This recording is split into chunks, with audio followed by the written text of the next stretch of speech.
Before the sun touched the ridgeline, before the first rooster called across Elorn, Basin Birch Coltrane stood alone in the dark and pressed his palm flat against a wall of stone. The fire inside the lime kiln had died the night before. He had banked it himself around sundown, raked the coals flat, and walked back to the bunkhouse without looking back. That was years before Wyoming, years before Winifred, years before the children. He was a younger man than working the dry foothills farther south, building, retaining walls, and firing lime for men who paid in coin and asked no questions. He had not planned to be awake before dawn. He simply was. And something brought him back to the kiln in the darkness, some habit of the hands that did not need reason to move. The stone beneath his palm was warm, not the warmth of a fire burning close, not the warmth of sunlight on a summer afternoon. Something quieter than either of those things. The fire had been out for nearly 10 hours. The air around him was cold enough to show his breath, and yet the wall held something, a trace, a memory of heat that had soaked inward through the long hours of burning and had not yet finished giving itself back. Birch stood there for a long time. He was not a man who read books about such things. He had no language for what he was feeling. He only understood it the way a man understands something his hands learn before his mind does. Stone did not behave the way people assumed. It did not simply store cold and steal warmth from whatever touched it. Given time, given the right conditions, it did the opposite.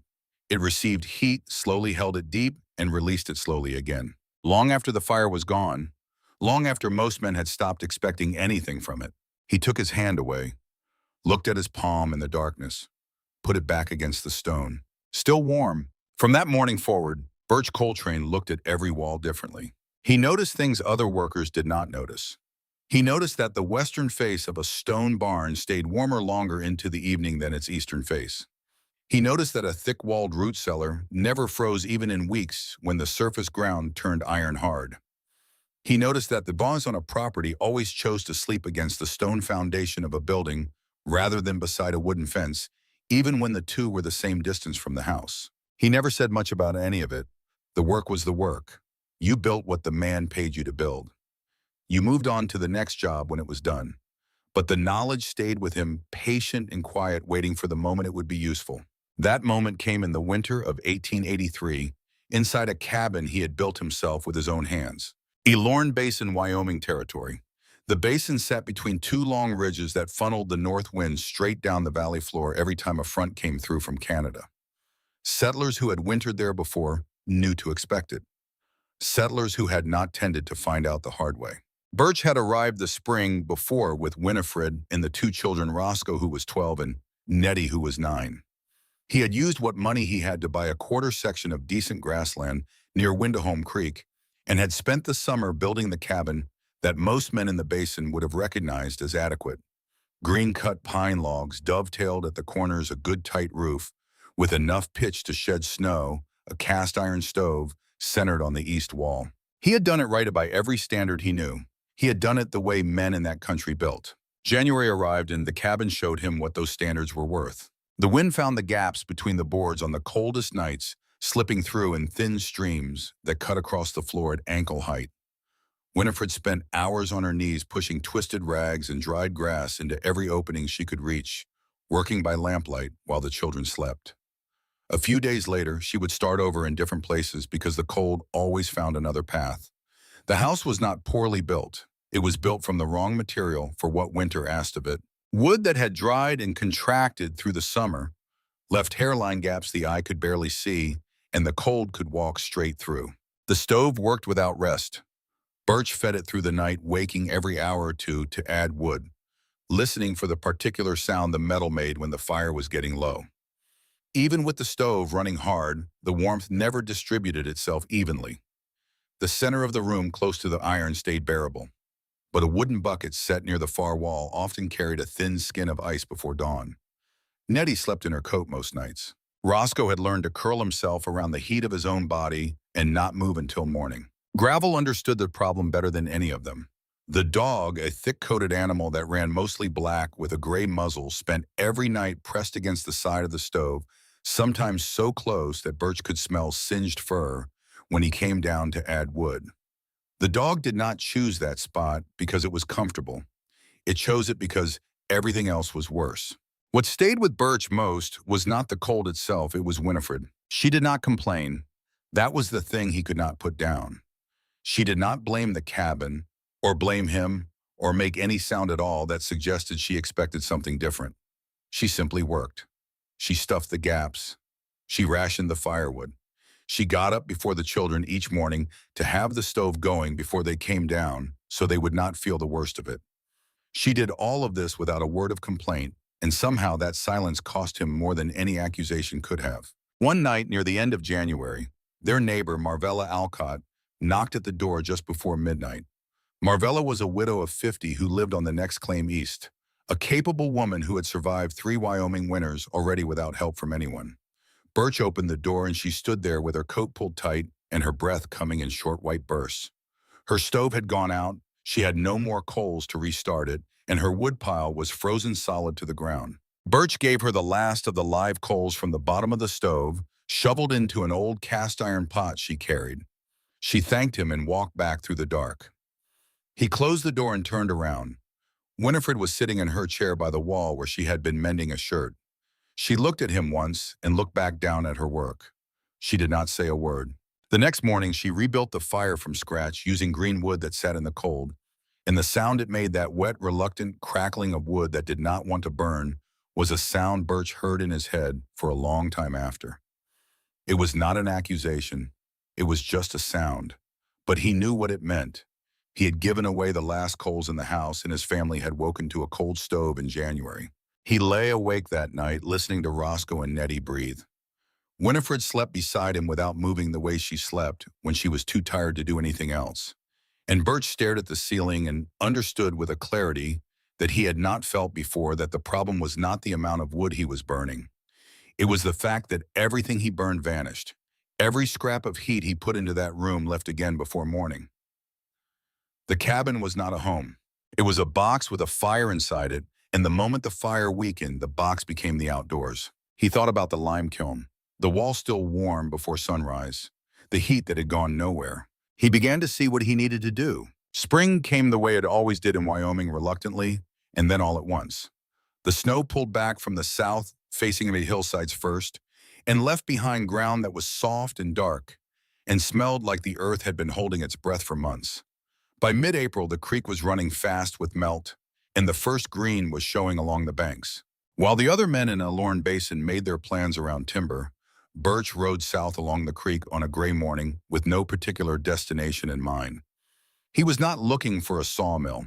He was looking for something that most people in this country had long since stopped seeing value in. He found it on a low rise 1.5 miles south of the main settlement, an abandoned frontier fort, or what remained of one sitting on a gentle slope above Windahome Creek. The Army had built it decades earlier, used it briefly, and left it to the weather when the frontier moved west. What remained was the bones of the original structure walls of dressed stone that stood between 3 and 4 feet high, running roughly 24 feet by 38. The mortar in the joints weathered to a gray powder in most places and missing entirely in others. The stones themselves were limestone blocks cut and fitted by hands that had been dead for a generation.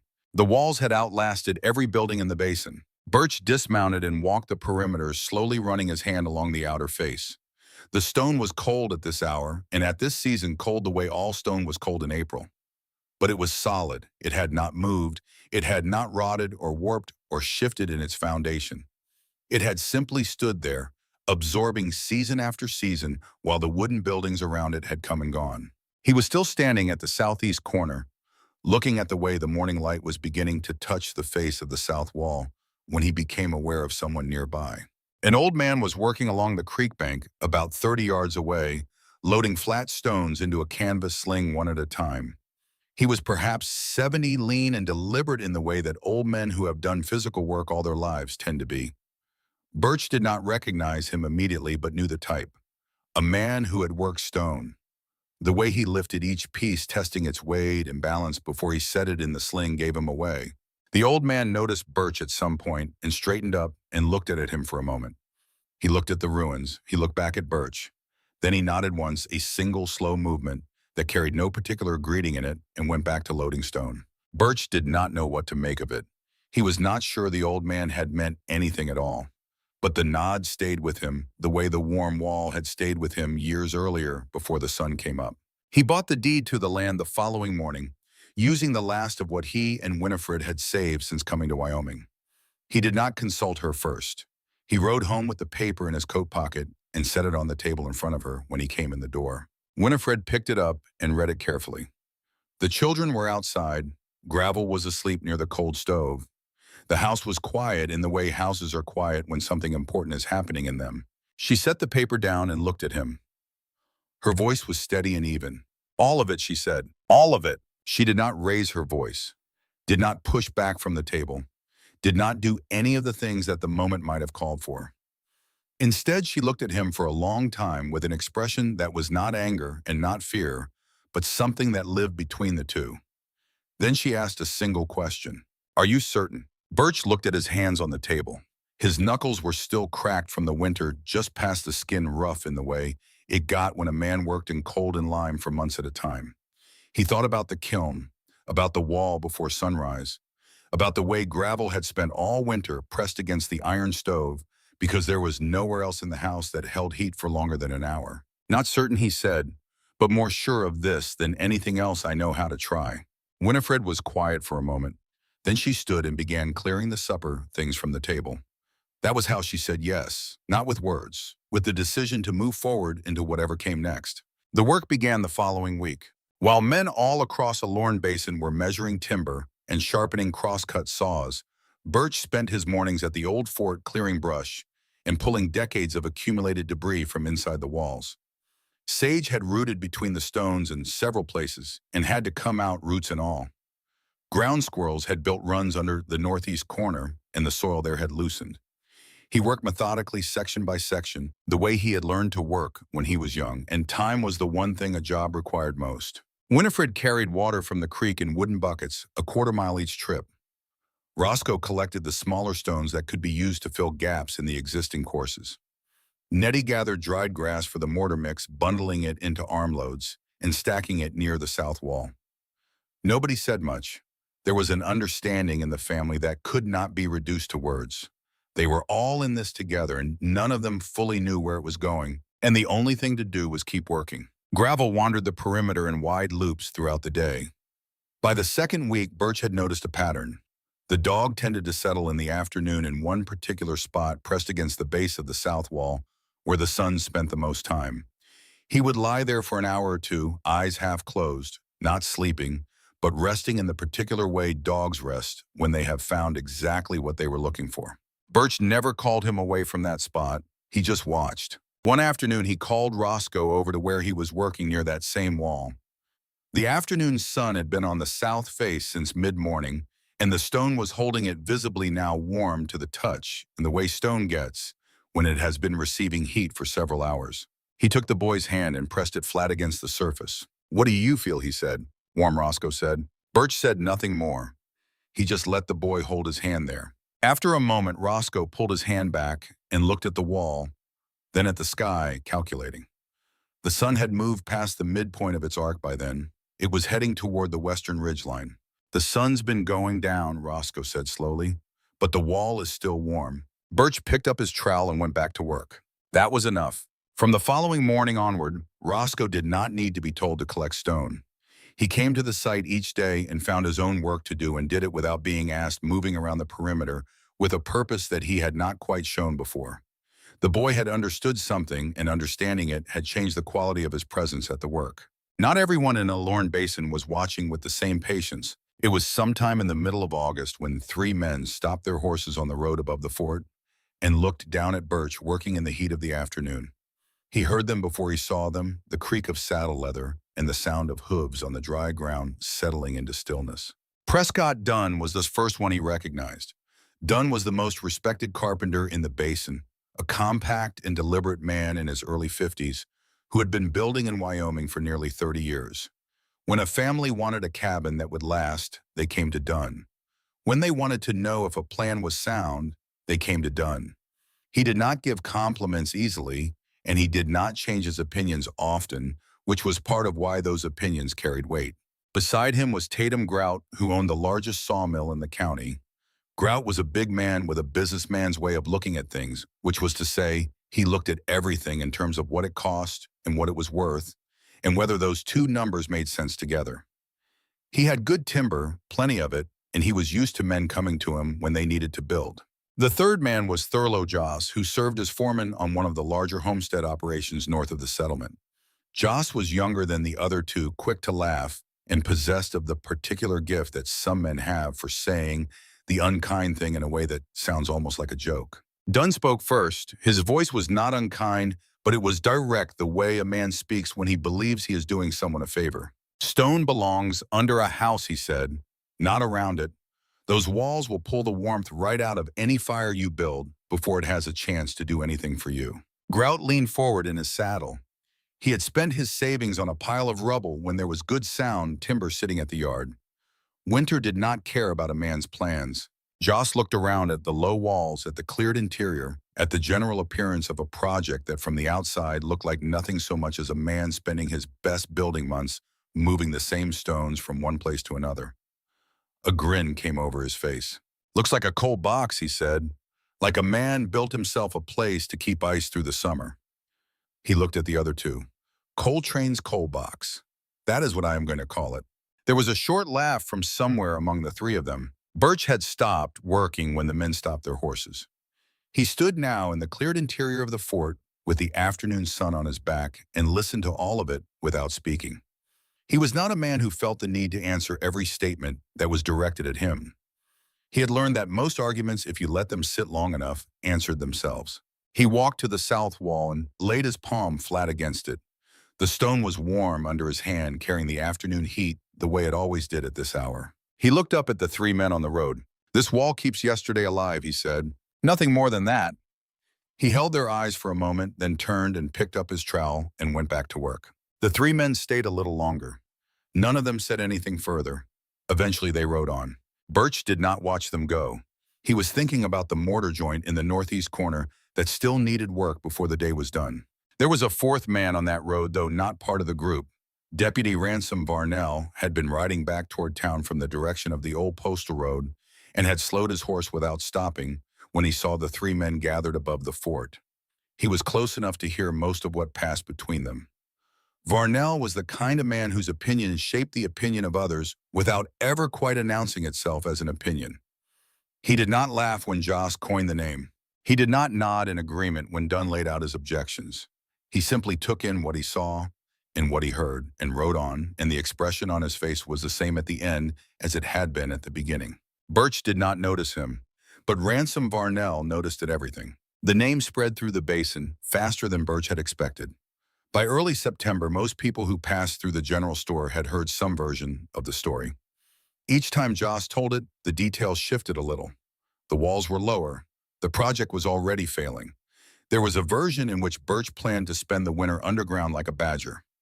The laughter, Birch was told later, usually started before the story was even finished. Grout approached the situation from the practical side as he always did.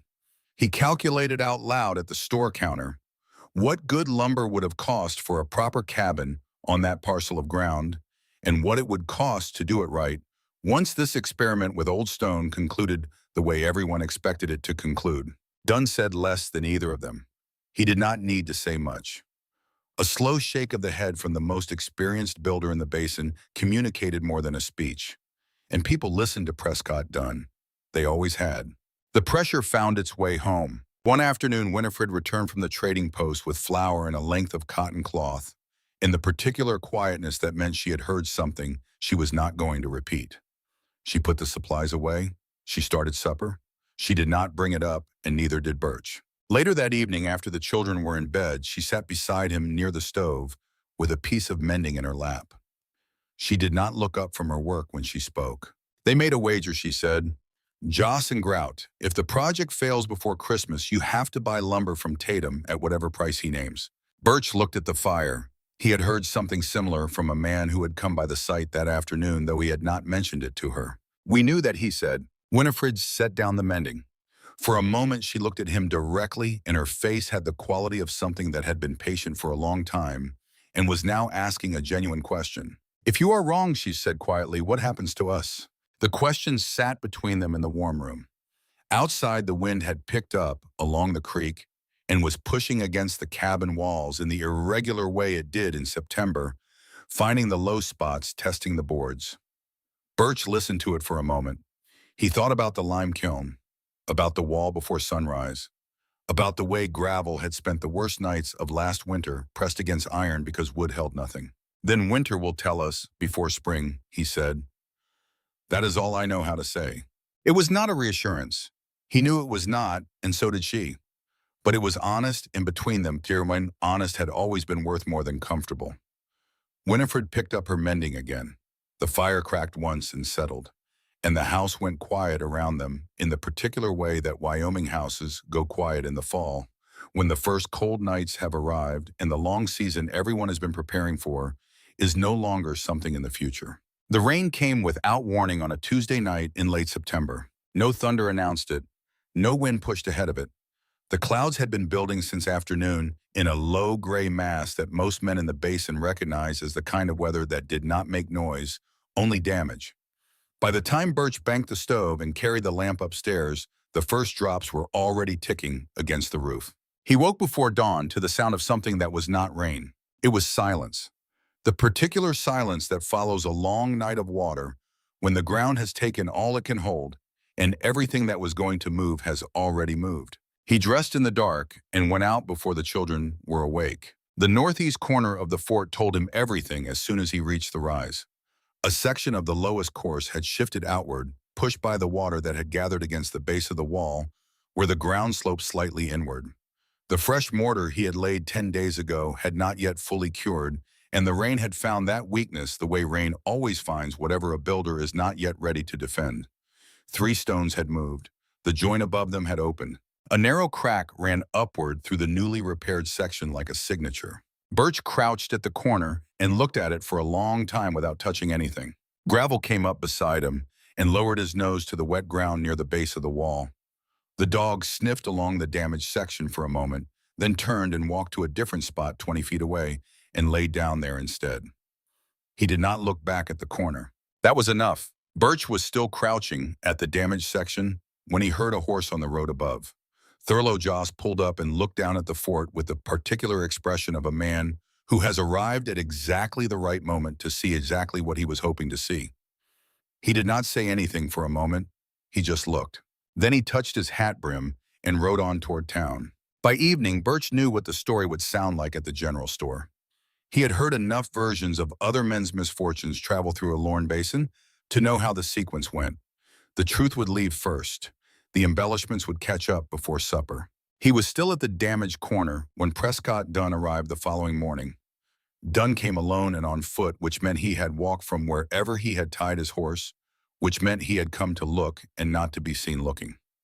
He crouched at the corner the way a man crouches when he is applying the full weight of his experience to something slowly and with care, and he studied the standing water and the shifted stones and the open joint for a long time without speaking.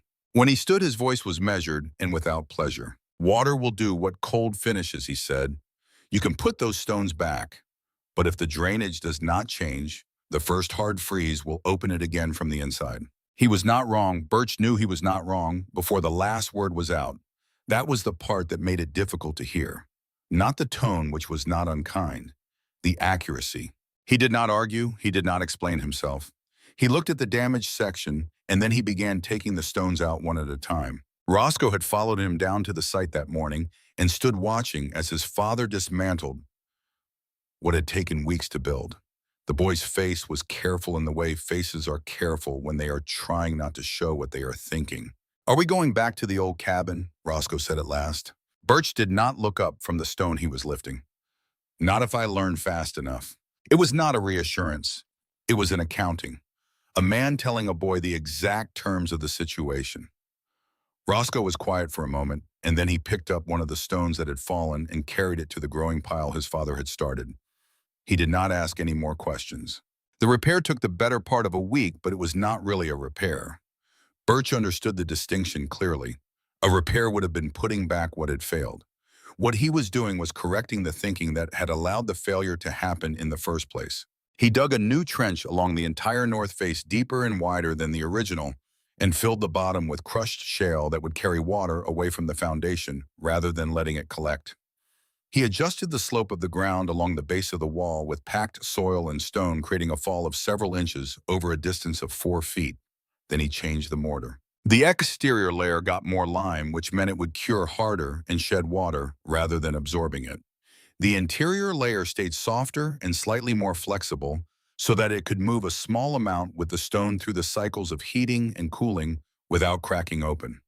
The difference between the two mixes was subtle. You would not have seen it from the road. But the wall would know eventually, and that was the only audience that mattered.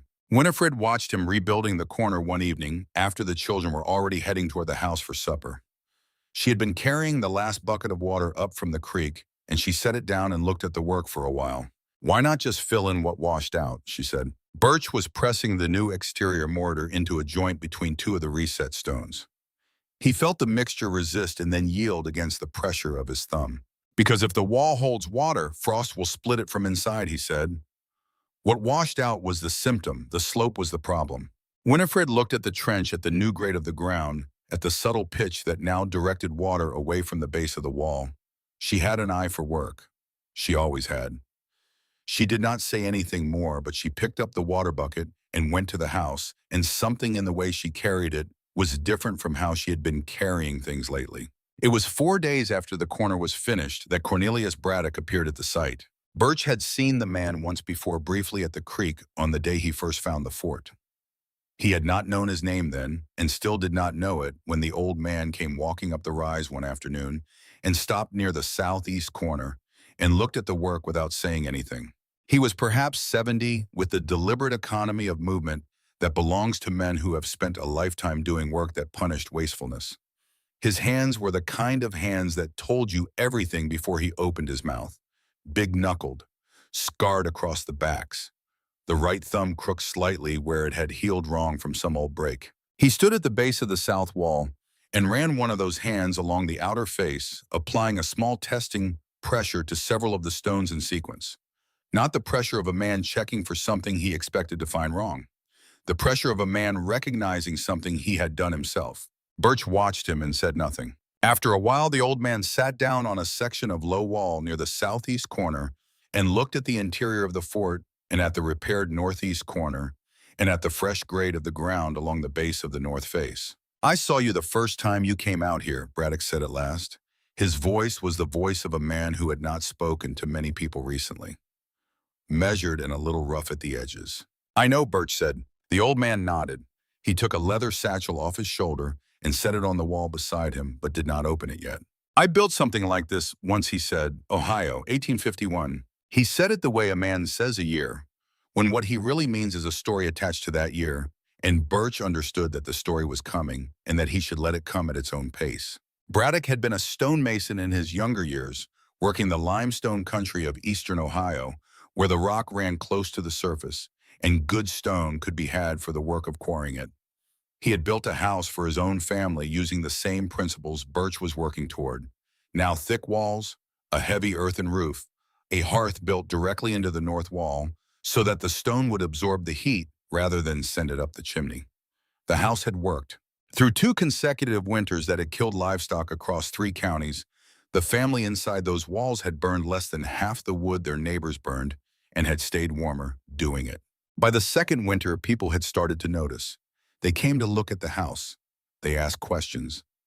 Some of them began to change the way they thought about what they were building. And then a man on the neighboring claims, a man who had been watching all of this with an expression Braddock had recognized too late as something other than curiosity, started a story. The story was that Braddock had used stone quarried from land that belonged to the church. There was no basis for it. The stone had come from his own property, and everyone who had worked with him knew it. But the man told the story persistently and with conviction. And in a small community in 1851, a persistent and convincing story did not need to be true to do its work. The community turned, not all at once. Gradually, the way trust erodes, which is to say invisibly until the day you step on what you thought was solid ground and find nothing under it. Within a season, Braddock was selling the property and leaving the county. He paused and looked at the fort walls for a moment. "I did not speak up when I saw you at this place," he said. Not because I did not believe in what you were doing. He looked at Birch directly. Because I know what happens when people start to believe. Birch said nothing. The afternoon light was going long and orange across the south face of the wall behind him. Braddock reached into the leather satchel and brought out a small notebook, old and worn at the spine. The cover stained with something that might have been lime or might have been time. He held it for a moment before he set it down on the wall beside him and pushed it toward Birch. Everything I learned about how to do it right is in there, Braddock said. The mortar ratios, the roof loads, the orientation of the hearth. He stood up, settling the empty satchel back over his shoulder. Do not thank me. Make it stand. He walked back down the rise toward the creek without looking back, and Birch stood in the late afternoon light, holding a dead man's notebook and thinking about Ohio. That night, he sat at the table with the notebook open in front of him, while Winifred cleared the supper things around him. She paused at one point and looked at what he was reading. Who is he? She said. A man who built this same thing 30 years ago, Birch said. In Ohio. Winifred sat down across from him. What happened to it? Birch told her. All of it. The house that had worked, the neighbor, the story about the church land, the community turning, Braddock selling and leaving. Winifred was quiet for a while. Then she said, he was run off because people believed in his work. Birch looked at her. That is when it became dangerous, he said. They sat with that for a moment. Gravel was stretched out near the wall beneath the window, which was where the dog had been sleeping lately, when the nights were cold, not beside the stove, but against the wall drawn by something Birch had not instructed him toward. Outside, the first real cold of October was settling over the basin. The season was narrowing. The work was not finished, but the direction of it had changed. Birch looked at the notebook and at his wife across the table and at the dog against the wall, and he understood that the next part of the winter was going to test something harder than stone. October moved through the basin the way it always did in Wyoming, when the year had made up its mind. The aspens along the creek went yellow almost overnight, and then the wind stripped them, and they were burned, and the ridge lines turned from green to rust to brown in the space of 2 weeks. The mornings arrived harder each day, the ground ringing slightly under a boot heel where it had been soft the week before. Birch built the roof. This was the stage of the project that drew more comment than anything that had come before it, because the roof was visible from the road, and because it looked like nothing any sensible person would put on a house. He laid heavy cottonwood beams across the top of the walls, then a lattice of dried sage branches, then dried prairie grass, laid thick, and finally sod cut from the hillside in sections roughly the size of a man's torso, each one heavy and awkward, and requiring 2 people to lift into position. The finished result looked less like a building than like a section of hillside that had decided to stay where it was while everything around it changed. From the road, it was barely distinguishable from the landscape, a low, dark shape against the slope, the roof grass beginning to fade to the same color as the ground around it. Joss told people at the store that Birch Coltrane had built a family tomb. The name got around before the week was out. Winifred heard it on a Friday when she went to collect mail. She came home without mentioning it. Birch knew she had heard something by the particular way she set the mail on the table and went directly to the kitchen without pausing. He did not ask, she did not offer. They had developed an efficient system for managing what the town thought of them, which was to say they had agreed without ever discussing it to keep it outside the house. It was on a gray afternoon in late October that Deputy Ransom Varnell came to the site. He tied his horse at the bottom of the rise and walked up alone without the particular purposefulness that would have suggested an official visit. He looked at the finished walls and the new roof for a while before he said anything. When he spoke, his voice had the quality that Varnell's voice always had, of a man who had thought about what he was going to say before he arrived. Birch, he said, I am not here to tell you that you are wrong. I want to be clear about that first. He looked at the sod roof, at the depth of it, at the way the walls met the overhang. But there are people in this valley who are not going to be quiet if that roof comes down in a heavy snow, he continued. And if it comes down with your family inside it, I will not be able to stand between you and what they say afterward. Not because I would not want to, because the situation would not leave me anywhere to stand. He turned and looked at Birch directly. You understand what I am telling you. Birch had stopped working when Varnell started speaking. He stood now with the trowel in one hand and looked at the deputy and understood what it had probably cost the man to come out here and say this, and what it would cost him not to say it. I hear you, Birch said. You are right to worry, but the roof load has been calculated. Varnell looked at the roof again. He did not ask who had done the calculating. He seemed to understand that an answer would either reassure him or trouble him further, and that he was not sure he wanted either right now. I hope you are right, he said. That was all. He walked back down to his horse and rode toward town. That evening, Winifred asked him how the conversation had gone, because word traveled in the basin, and she had known Varnell was coming before he arrived. Birch told her what had been said. She thought about it for a moment. Then she said, the roof load, did you actually calculate it? Birch looked at her. Braddock calculated it in the notebook. Winifred said nothing for a long moment. She looked at the notebook where it sat on the shelf near the window, worn and stained, and 30 years old. You trust that notebook, she said finally. I trust the hands that wrote it, Birch said. Winifred turned back to what she had been doing. She did not say anything more. But something in the quality of her silence had shifted slightly, and Birch noticed it, though he could not have said exactly what had changed. Birch spent 2 more weeks finishing the interior. The hearth was the part he thought about most carefully. In most homes in the basin, the stove stood free in the room, radiating heat in all directions and sending a considerable portion of it up the flue. Birch built his hearth directly against the north wall, the coldest wall, the wall that received the least sun and gave the most ground to winter. He wanted every fire he built to feed the stone directly. He wanted the north wall to be a reservoir for the heat he generated, holding it and releasing it through the night hours when the fire was low. The hearthstone was a single piece of limestone that weighed close to 300 pounds. Roscoe helped him move it into position on a makeshift sled of pine poles. It took the better part of a morning and left both of them silent with effort at the end of it. But when it was in place and the surrounding stonework was mortared and set, the hearth looked like it had been built into the wall from the beginning, which was exactly what Birch wanted people to think when they saw it. Not an addition, a part of the structure. He mounted 2 thermometers before the family moved in, one near the door, one on the north wall beside the hearth.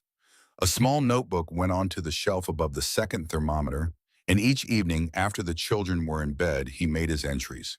Temperature at sunset, temperature before dawn, the amount of wood that had gone into the fire that day, how long the coals still glowed under the ash when he checked them in the morning, and where Gravel slept. Winifred saw the notation about the dog on the 3rd night and looked at him over the open notebook.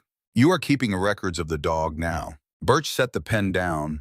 A dog does not flatter a wall. She looked at him for a moment the way she occasionally looked at him when she was deciding whether to continue with something. Then she turned and went back to her mending. 3 weeks into November, the numbers had developed a pattern. The outside temperature had dropped below 10 degrees Fahrenheit on several nights. On those mornings, the interior of the stone house had held above 48 degrees in every recorded instance. The fire had burned down to coals well before midnight on most nights, and the temperature inside had declined slowly and evenly through the dark hours rather than collapsing the way it had in the old cabin when the fire went low. The water bucket on the north side of the room and the spot where it had always frozen before dawn in the old cabin remained clear. But the detail that held Birch's attention most was the dog. Gravel had begun sleeping away from the hearth, not far away, but measurably, recordably away from it, stretched out on the packed earth floor nearer the north, in a position that made no obvious sense given that the fire was 5 feet closer in the other direction. Birch wrote it down each night. The dog's nose pointed toward the hearth. The rest of him pointed toward the wall. Gravel had found the balance point, the place where the radiated heat from the fire and the stored heat returning from the stone met and equalized, and had chosen that place the way animals choose things, without deliberation and without error. One evening, Winifred sat down beside him at the table after the entries were made and read back through the last several nights without asking permission. She turned pages slowly, stopped at one of the temperature readings, turned another page. Then she reached for the pen. She uncapped it and wrote one line at the bottom of that night's entry in her careful, even hand, and capped the pen and set it back where she had found it. Birch read what she had written. Gravel moved to the north wall again. 3rd night in a row. He did not say anything. He closed the notebook and set it on the shelf. But from that night on, when he sat making his entries, there was a quality to the work that had not been there before, a sense that the evidence was no longer entirely his to collect alone. November hardened toward December, and the conversations in the basin shifted in the way they always shifted when winter had been in the territory long enough to make itself real. At the general store, the talk was about firewood, about frozen water pipes and frozen creek crossings, about the price of lamp oil, and the quality of the repairs men had made to their roofs in September. Thurlow Joss continued to find ways to work Coltrane's coal box into the conversation at the store. The story had a long life because it was amusing and because the winter had not yet delivered a verdict, and the outcome was still genuinely uncertain in the minds of most people who followed it. Prescott Dunn said less. He had said his piece at the fort back in August, and he was not a man who repeated himself. But Birch knew through the particular kind of intelligence that travels through a small community without anyone carrying it deliberately that Dunn had been approached by Joss sometime in early November. Joss had wanted Dunn to put his name to a written concern delivered to the Basin's informal governing committee about the structural safety of the Coltrane roof. Dunn had refused. He had not told Birch about the refusal. He had simply declined and gone about his work. It was Deputy Ransom Varnell who brought it to Birch's attention stopping at the site one morning on his rounds. He told you about it because he wanted you to know Dunn had refused, Winifred said that evening. Birch thought about that. Yes, Winifred said, that is not the same as Dunn supporting you. I know. She folded the shirt she had been working on. But it is not nothing either. No, Birch said, it is not nothing. 2 days later, Varnell found Joss at the store and said what he had to say in front of enough people that it would travel. He said that the valley had buried enough of its people without help from anyone's opinion, and that a man's right to build on his own land was not something that changed because the design was unusual. He said it without anger in the even tone of a man stating something he had thought about carefully and arrived at from principle. Joss did not have an adequate answer. The room heard the absence of one. That night, Prescott Dunn sat alone in his cabin, with the fire going and the wind finding every small imperfection in the walls that 30 years of Wyoming winters had opened up, and he thought about a question he had been carrying for weeks without quite admitting he was carrying it. He was the best builder in Elorn Basin, and he knew it, and he had always known it. The knowing of it was not vanity, it was fact.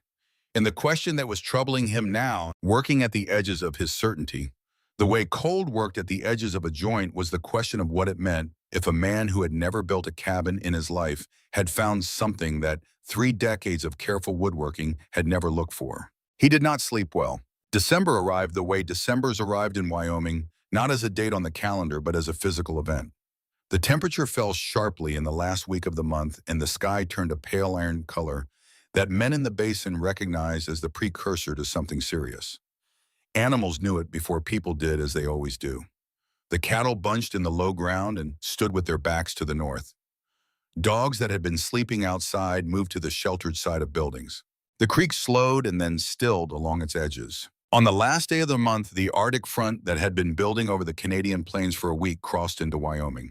Within 12 hours, the temperature at the old postal station north of the basin read 34 below zero. By the following morning, it had dropped to 38 below. Those numbers traveled through the valley faster than any other news that winter. And when they arrived, the laughter about the coal box stopped. It stopped in the middle of sentences. People heard the numbers and looked at each other, and then looked at their firewood supply, and did not think about Birch Coltrane and his stone house for the rest of that day, because they had enough of their own situation to think about. The verdict that everyone in the basin had been waiting for one way or the other had just walked in the door. The Arctic front did not announce itself with drama. It simply arrived the way the worst things arrive, quietly and completely, until there was no part of the world outside that it had not touched. Birch was awake before dawn on the 5th day of the cold. He had been waking at that hour for weeks now, not from discomfort, but from habit. The old habit of a man who had spent too many winters listening for the sound of a fire going low. He dressed in the dark and crossed to the north wall where the thermometer hung beside the hearth. Outside, the temperature had dropped to 36 below zero. Inside the stone house, the mercury held at 52 degrees. He stood there for a moment with the lamp held close to the glass, reading the number twice to be certain. The fire had burned down to a deep bed of coals sometime around midnight. He had not touched it since. The room was dim and still, and the air did not move anywhere in it, not near the floor, not near the ceiling, not in the corners. There were no corners in this house where winter had found a foothold. He walked to the water bucket on the far side of the room, the one he placed each evening as far from the hearth as the space allowed. He held the lamp over it. The surface was clear. He looked at the butter dish on the shelf, firm, not hard. He looked at Gravel stretched along the north wall with his eyes half open, watching Birch move through the room with the mild interest of an animal that has found its place and sees no reason to leave it. He looked at the firewood stacked against the east wall. There was more of it than there should have been at this point in the cold snap of this severity. More than he had calculated needing. Winifred was awake. He had not heard her move, but she was sitting up in the bed across the room, watching him make his circuit of the space with the lamp. She had the particular stillness of someone who has been awake for a while and has been thinking. He looked at her. She looked at the woodpile. Then she reached down from the bed, picked up one of the pieces of wood she had set out the night before to add to the fire in the morning, and placed it back on top of the stack. She did not say a word. Birch set the lamp down on the table and sat in the chair beside it. He opened the notebook and wrote the number from the thermometer. He wrote the condition of the coals. He wrote the water. He wrote the butter. He wrote where Gravel was sleeping. Then he sat for a while in the quiet of the house and listened to the wind work against the outside of the walls and find nothing. Prescott Dunn lost a horse on the 5th night of the cold front. The animal had been restless for 2 days, disturbed by the confinement and the sustained cold, and sometime in the darkness it had put its shoulder against a section of fence that the frost had worked loose from its posts and had walked out into the white. Dunn discovered the gap at first light.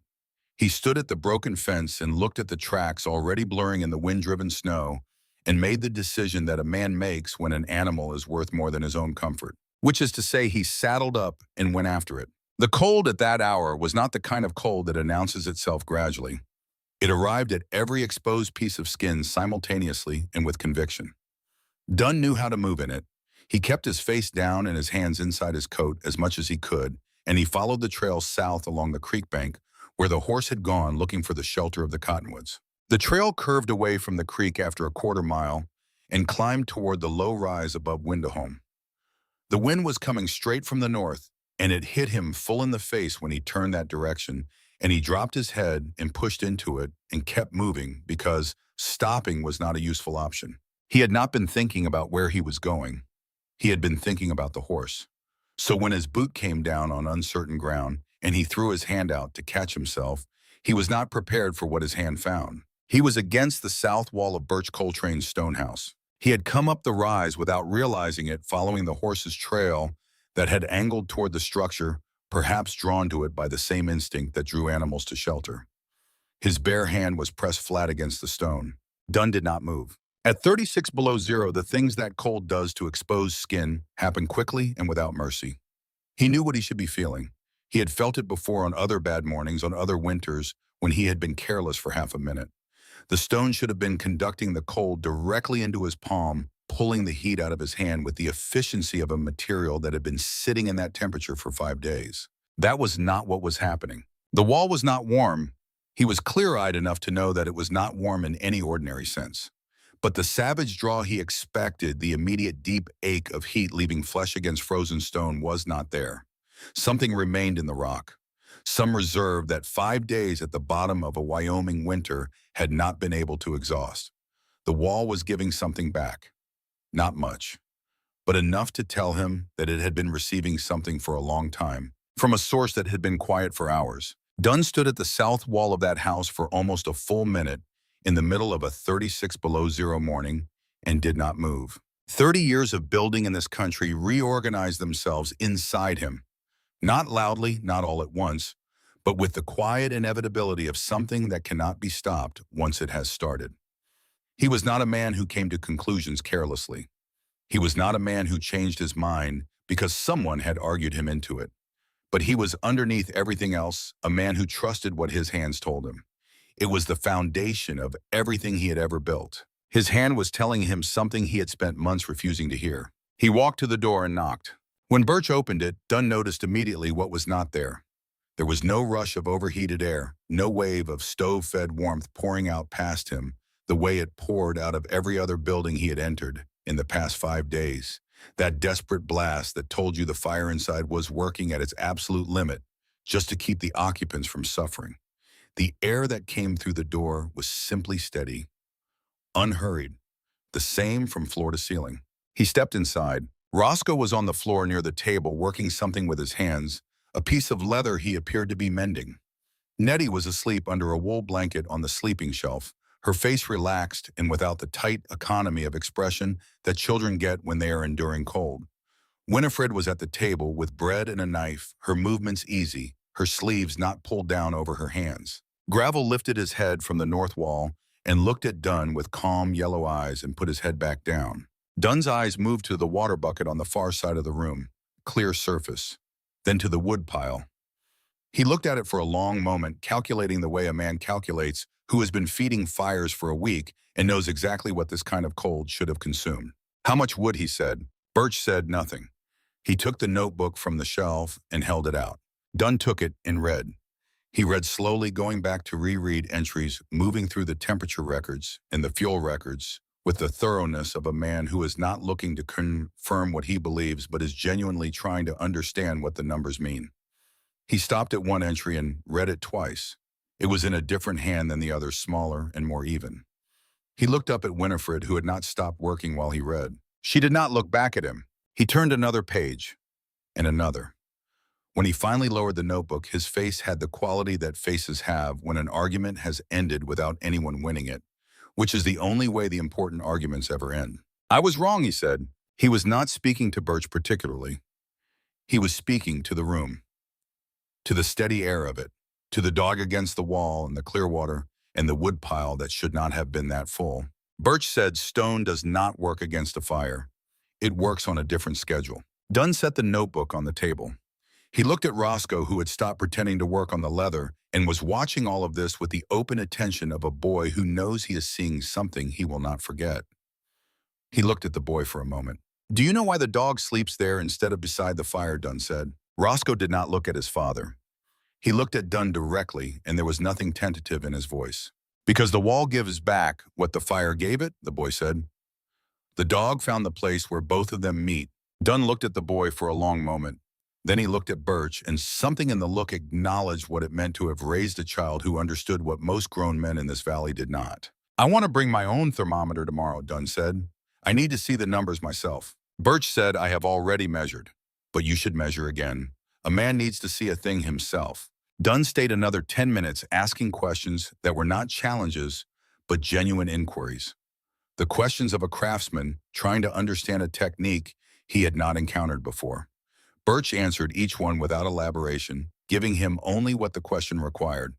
When Dunn left, the wind took him immediately, and he walked back into it with his head down, and he did not find the horse until an hour later, standing in a hollow 200 yards east of the creek. The front broke on the 7th day. The wind dropped first in the afternoon, going from a sustained assault to an intermittent one to something that could almost be called still.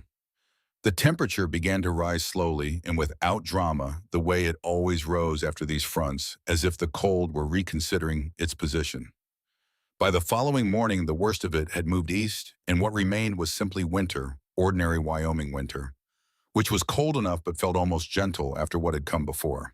People came out of their houses and looked at what the week had done. The damage was familiar in its outline, if not its extent.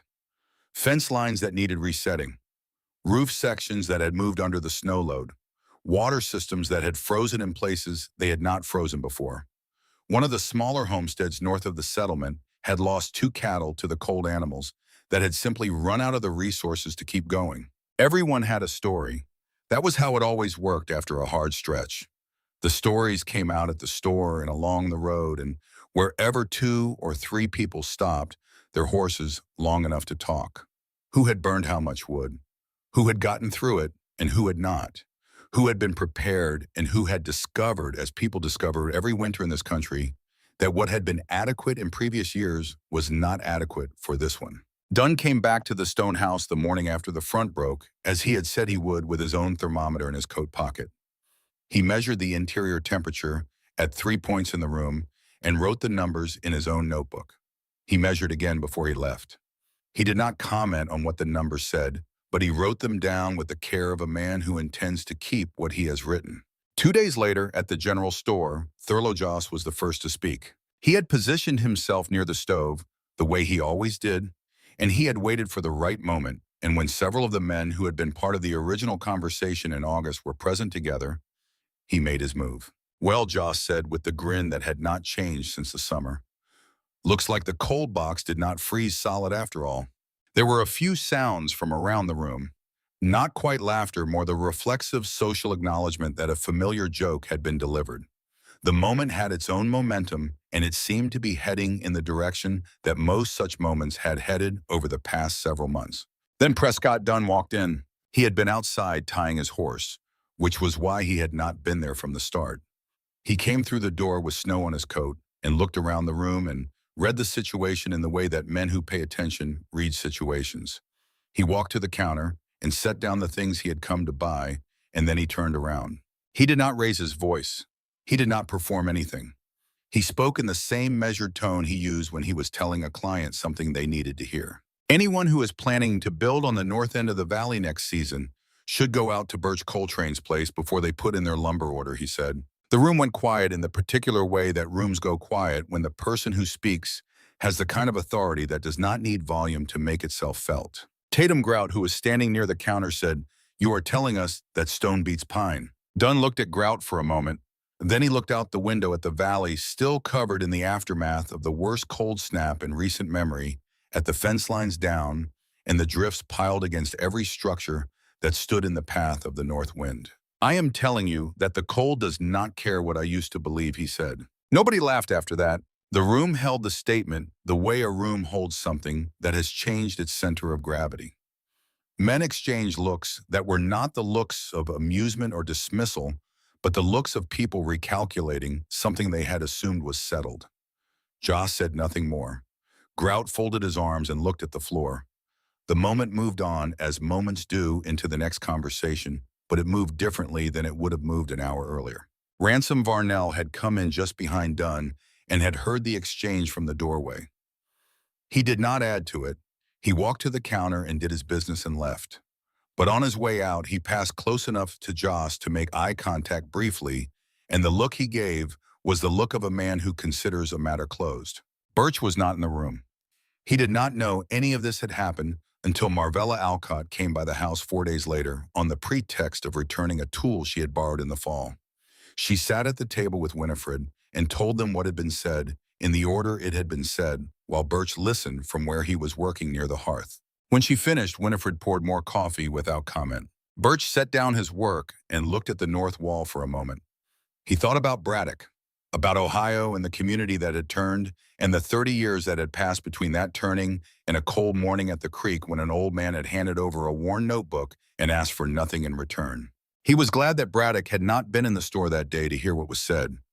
He was glad for reasons he could not have fully articulated, except that it seemed to him that some debts were too old to be settled by a single conversation in a room the debtor had not even been present to witness. He would need to tell Braddock himself. Cornelius Braddock received the news the way he received most things, sitting on the section of low wall near the southeast corner of the fort, where he had sat in the fall looking at the work rather than at the person speaking to it. Birch told him what Dunn had said at the store, told him about Varnell and about Joss's silence and about the way the room had gone quiet. Braddock listened without interrupting. When Birch finished, the old man was quiet for a while. "Dunn is a good builder," Braddock said at last. "Always was. A good builder does not stay wrong once the evidence is in front of him. That is the difference between a craftsman and a man who only thinks he is one." He looked at the walls that had been standing since the army left them and had been repaired and improved and made into something new by a man who understood what they were capable of. "Ohio took 30 years to get to this point," Braddock said. "You did it in one winter." He looked at Birch. "That is not luck. That is because you did not build it alone." Birch understood what he meant. Not just Winifred, not just Roscoe and Nettie. The notebook.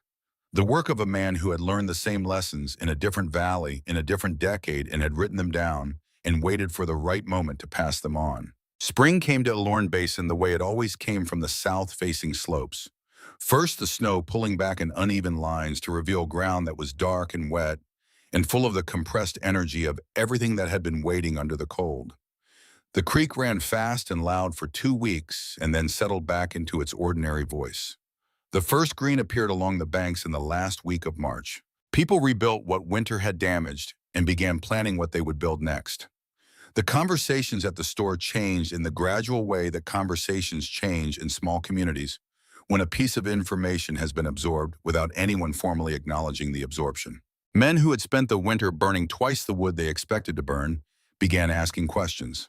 Not about birch specifically, about stone, about the way certain buildings seemed to hold their heat differently from others, about what made the difference between a wall that worked with a fire and a wall that simply let the fire's effort escape. Dunn answered some of those questions himself, which was the part that surprised people most. He did not abandon timber construction. He was too good at it and too honest about what it could do well.